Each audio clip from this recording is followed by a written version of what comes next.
اور اب کچھ خبریں تجارتی دنیا سے۔ پی آئی اے اور حکومتی ملکیتی اداروں کی نجکاری پر آئی ایم ایف نے پلان طلب کر لیا۔ دستاویزات کے مطابق پی آئی اے کی نجکاری کے لیے بینکوں اور حکومت کے درمیان قرض ٹرم شیٹ پر بریفنگ دی جائے گی۔ پی آئی اے کی نجکاری کے لیے کمرشل بینکوں کے ساتھ 12% تک شرح سود پر ٹرم شیٹ ایگریمنٹ ہوگا۔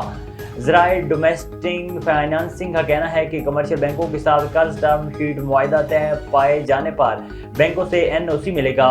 حکومتی گارنٹی سمیت ہیلتھ اور ایجوکیشن سیکٹر کے اخراجات پر بریفنگ دی جائے گی۔ مسالوں کو بھی مہنگائی کا تڑکا لگ گیا، خشک مسالہ جات عوام کی پہنچ سے دور ہو گئے۔ سبزیاں، دالیں یا مرغن پکوان بننے آسان نہ رہے۔ خشک مسالہ جات پر ہنڈیا کا لازمی جز، لیکن مہنگائی نے اس بنیادی ضرورت کو بھی قوت خرید سے باہر کر دیا۔ وفاقی وزیر برائے نجکاری اور سرمایہ کاری بورڈ عبدالعلیم خان نے کہا ہے کہ موجودہ ملکی حالات میں 15 سے 20 اداروں کی فوری طور پر نجکاری ہونی چاہیے۔ پارلیمنٹ ہاؤس میں میڈیا سے گفتگو کرتے ہوئے وفاقی وزیر برائے نجکاری اور سرمایہ کاری بورڈ عبدالعلیم خان نے کہا ہے کہ خسارے میں چلنے والے ادارے معیشت کو دیمک کی طرح چاٹ رہے ہیں۔